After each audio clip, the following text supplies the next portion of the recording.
दोस्तों किसी भी एग्ज़ाम को क्रैक करने के लिए आपको उस एग्ज़ाम का एग्ज़ाम पैटर्न और सिलेक्शन प्रोसेस पता होना बहुत ज़रूरी है।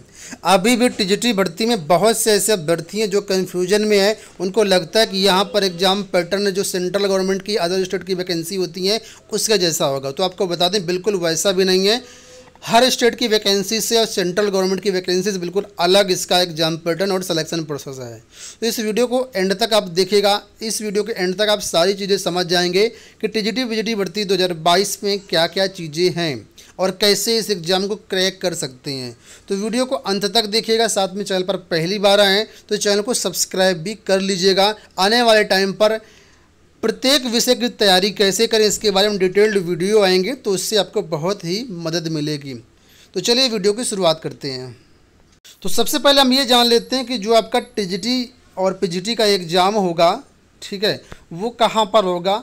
क्या उत्तर प्रदेश में होगा या उत्तर प्रदेश के बाहर होगा या अन्य जनपदों में होगा, इसके बारे में। तो आपको बता दें कि उत्तर प्रदेश माध्यमिक शिक्षा सेवा चयन बोर्ड द्वारा ये जो परीक्षा आयोजित की जाती है, इसका अभी तक जो एग्ज़ाम होता था वो मंडल स्तर पर होता था, लेकिन 2021 की भर्ती से इस एग्ज़ाम को डिस्ट्रिक्ट लेवल का बना दिया गया है। ये एग्ज़ाम अब जो है सभी जनपद मुख्यालयों पर आयोजित किया जाता है, ठीक है। तो इस बार भी यहाँ पर आप लोग देख सकते हैं जनपद मुख्यालयों पर ही ये एग्ज़ाम होगा और परीक्षा के बारे में अभी कोई भी जानकारी नहीं दी गई कि कब इसका एग्ज़ाम होगा, ठीक है। इसके लिए अलग से नोटिस जारी की जाएगी। वैसे जो इसका एक्सपेक्टेड आप एग्ज़ाम कह सकते हैं सितंबर अक्टूबर तक समझ सकते हैं, ठीक है। अब बात करेंगे भर्ती प्रक्रिया के बारे में। तो यहाँ पर जो टीजीटी की भर्ती होती है उसमें जो आपका चयन होता है पूरा लिखित परीक्षा के आधार पर ही होता है। कोई भी इंटरव्यू या अन्य कोई परीक्षा नहीं होती है। प्री मेंस जैसा कोई भी प्रावधान नहीं है। सिंगल लिखित परीक्षा होगी और अगर इस सिंगल लिखित परीक्षा को आप क्वालिफाई कर जाते हैं तो आपकी यहाँ पर नौकरी पक्की है, ठीक है।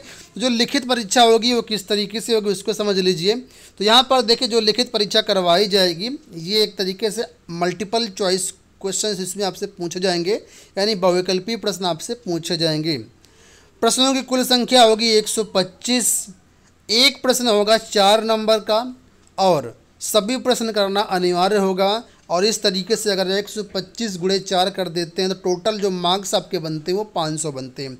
500 नंबर की आपकी लिखित परीक्षा होगी, ठीक है। और इसमें आपसे केवल और केवल सब्जेक्ट से रिलेटेड ही क्वेश्चन पूछे जाएंगे, यानी जिस सब्जेक्ट से आपने आवेदन किया है उसी सब्जेक्ट से रिलेटेड क्वेश्चंस होंगे। अभी मैं आपको सिलेबस बता दूंगा कैसे सिलेबस आप डाउनलोड करेंगे, कहाँ से डाउनलोड करेंगे ऑफिशियल सिलेबस, ठीक है। और इस परीक्षा को आपको संपन्न करने के लिए जो है आपको टोटल 2 घंटे का समय मिलेगा। 2 घंटे में आपको 125 प्रश्न हल करने होंगे जो कि मल्टीपल चॉइस क्वेश्चंस होंगे। अब प्रश्नों का स्वरूप के बारे में यहाँ पर बताया गया है कि जो आपके प्रश्न होंगे बहुविकल्पीय होंगे, यानी मल्टीपल चॉइस क्वेश्चंस होंगे।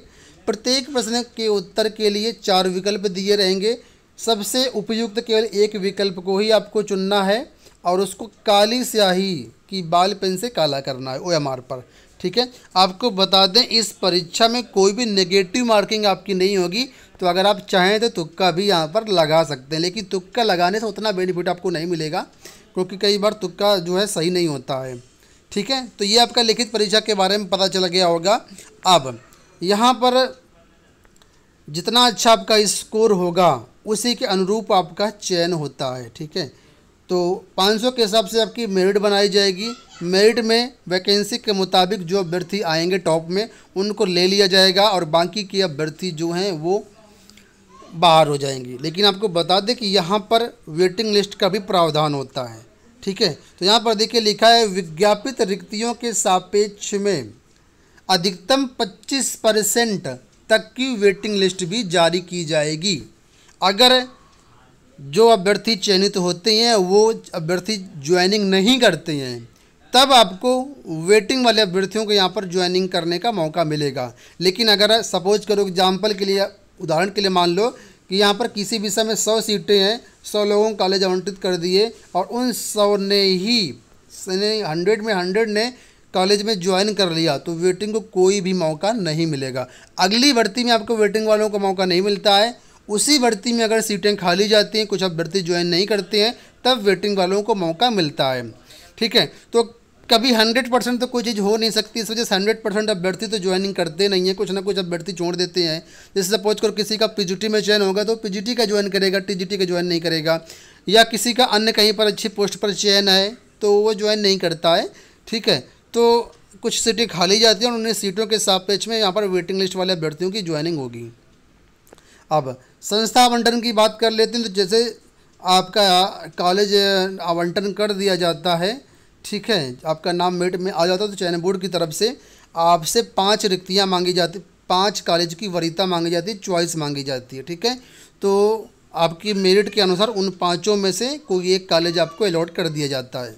लेकिन कई बार ऐसा भी होता है कि 5 में से आपको कोई भी कॉलेज ना मिले, जो आपको कॉलेज मिले वो 5 से अलग भी हो सकता है, क्योंकि हर कैंडिडेट चाहता है कि हमें अच्छे अच्छे शहरों में कॉलेज मिले, और अधिकतर छात्र क्या करते हैं, जो अच्छे अच्छे शहर होते हैं वहीं पर कॉलेज चॉइस कर देते हैं। तो जो टॉप में होगा सबसे पहले उसकी चॉइस का ध्यान रखा जाएगा। अगर उसने अच्छा शहर का विकल्प चुना है, ठीक है, तो उसको शहर दिया जाएगा, उसको कॉलेज मिलेगा।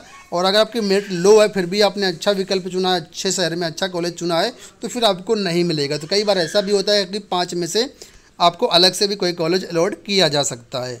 ठीक है, तो जो आपकी ज्वाइनिंग होती है वो DIS के स्तर से आपको अपने प्रबंधक के पास जाना होता है, वहाँ पर आपकी ज्वाइनिंग हो जाती है। इसमें समय नहीं लगता है, मात्र 15 से 20 दिन के अंदर सारी प्रक्रिया हो जाती है, जैसे आपका कॉलेज अलॉटमेंट हो जाता है उसके बाद। ठीक है, तो सारी चीज़ें मैंने आपको इस वीडियो में समझा दी हैं।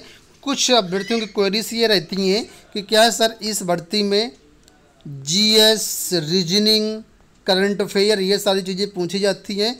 तो दोस्तों बिल्कुल भी नहीं पूछी जाती, आप लोग निश्चिंत रहें।